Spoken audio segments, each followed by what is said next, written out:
बिस्मिल्लाहिर्रहमानिर्रहीम अस्सलाम वालेकुम and welcome back to my channel. और जी आज का जो व्लॉग है वो मैं स्टार्ट कर रही हूँ। बहुत ही इंपॉर्टेंट टॉपिक है जो मेरे जहन में आज आ रहा था और आपने बहुत सारे इन्फ्लुएंसर्स की और यूट्यूबर्स की वीडियोस भी देखी होंगी डीक्लटरिंग के ऊपर। लेकिन डीक्लटरिंग जो है वो क्या चीज़ है और हमें से बहुत सारे लोग जो हैं वो नहीं जानते कि ये घर को डीक्लटर किस तरह से करना चाहिए। अच्छा, कुछ लोगों के घर आपने देखा होगा बहुत पीसफुल लगते हैं, जैसे ही आप उनके घर में एंटर होते हैं तो आपको बहुत ही पॉजिटिव वाइब्स आती हैं। तो वो एक्चुअली क्या होता है कि वो स्पेशियस एरियाज़ होते हैं, नीट एंड क्लीन होते हैं और बहुत ही साफ़ सुथरी जगह जो है वो आपको वेलकमिंग लगती है और बहुत ही वहाँ जाके आपको सुकून महसूस होता है। तो ऐसे घर जो कि बहुत चीज़ों से भरे हुए होते हैं और जहाँ पे आप देखते हैं कि पाइल्स इकट्ठे हैं चीज़ों के, तो वो घर जो हैं एक तो थोड़े से कंजस्टेड भी लगते हैं और देखने में भी भले नहीं लगते। तो क्या इस तरह की टिप्स जो हैं वो आप अपना सकते हैं कि जिनको अडॉप्ट करने के बाद आपका जो घर है वो क्लटर फ्री हो जाएगा। तो जी सबसे पहले तो आप ऑर्गेनाइज्ड हों, अपनी ऑर्गेनाइजेशन की जो आदत है उसको बेहतर बनाएं कि चीज़ों को प्रॉपर प्लेस पे रखा करें और एक प्लान बनाया करें चीज़ों के लिए या अपने काम के लिए कि काम आपने कौन सा काम जो है किस वक्त स्टार्ट करना है और किस वक्त उसको ख़त्म करना है। क्योंकि जब हमारी चीज़ें भी इधर उधर बिखरी हुई पड़ी होती हैं तो वो बहुत ही क्लटर सा फील होता है। इसके अलावा अगर आप टाइमर लगा के कोई भी काम कंप्लीट करने की कोशिश करें तो वो काम जो है वो लेस देन यूजुअल टाइम में ख़त्म हो जाता है, क्योंकि आपको पता होता है, आप मेंटली अलर्ट हो जाते हैं कि मुझे इस काम को ख़त्म करना है जल्दी से जल्दी। इसके अलावा जी आपने अपने जो ड्रॉर्स होते हैं या फिर आपके कैबिनेट्स वगैरह हैं, घर के कुछ ओपन एरियाज़ होते हैं जहाँ पे हमने डेकोरेशन पीसेस वगैरह रखे होते हैं, तो उसको हमने प्रॉपरली एम्प्टी भी करते रहना है। जो एक्स्ट्रा चीज़ें हैं वहाँ से रिमूव करते जाना है और कैटेगराइज़ करना है कि कौन सी चीज़ की डेडिकेटेड प्लेस कौन सी है। तो ऐसा करने से ना सिर्फ हमारा जो ओवरऑल घर का लुक है वो बेहतर हो जाएगा, बल्कि जो चीज़ें गैर ज़रूरी हैं हम उन्हें भी डिस्कार्ड करते जाएंगे।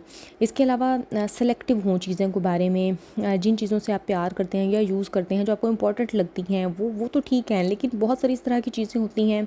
लोगों ने घरों में फ़िजूल पेपर्स भरे होते हैं, बहुत सारे शॉपर्स इस तरह के होते हैं, बहुत सारी खाली बोतलें इस तरह की होती हैं। तो ये सारा क्लटर है। जिन चीज़ों की आपको ज़रूरत नहीं है प्लीज़ उनको मत रखिए, क्योंकि ये चीज़ें आपको संभालने में भी मुश्किल देती हैं और बहुत जल्दी आप थक जाते हैं, क्योंकि जितना ज़्यादा आपके घर में सामान होता है उतना ही ज़्यादा आप जल्दी थकते हैं।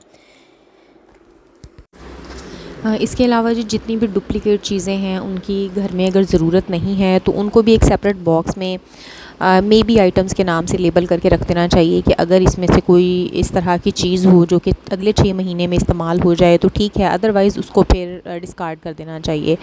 और समटाइम्स ऐसा होता है कि हम स्ट्रगल कर रहे होते हैं ये डिसाइड करने में कि हमें ये चीज़ चाहिए या नहीं चाहिए, तो उसमें फिर थोड़ी सी अपने घर वालों की जो आपके घर में और लोग मौजूद हैं तो उनकी हेल्प लीजिए, उनसे पूछिए कि क्या चीज़ घर में ज़रूरत की है या क्या नहीं है। उनको इन्वॉल्व करें तो आपको फिर पता चल जाएगा कि बहुत सारी जो चीज़ें हैं वो डीक्लटर होने वाली हैं। फॉर एग्जांपल अगर मेरे घर में बहुत सारे डॉक्यूमेंट्स जमा होते हैं तो मैं अपने हस्बैंड को टाइम टू टाइम दिखाती रहती हूँ। उनमें से बहुत सारे फिर इस तरह के होते हैं जो कि हमें ज़रूरत नहीं होती है या फिर जिनका टाइम गुजर गया होता है, कुछ डॉक्यूमेंट्स का डेट्स गुजर गई होती हैं, तो फिर हम उनको डिस्कार्ड कर देते हैं। इसी तरह से जी बहुत सारे लोगों ने ना घर में ये ट्रैश इस तरह का जमा किया होता है कि जी ये मेमोरीज़ हैं, ये ऑब्जेक्ट्स नहीं हैं, और कार्ड्स जमा किए हुए होते हैं, बच्चों की कपड़े जमा किए हुए होते हैं डिफरेंट एजेस के। तो इस तरह की चीज़ों की घर में अगर आपको ज़रूरत नहीं है तो प्लीज़ मत रखिए, क्योंकि ये चीज़ें सिर्फ हमारी मेमोरीज़ हैं। ये क्लटर बन जाता है एट दी एंड और इसको संभालना जो है वो फिर बहुत मुश्किल लगता है।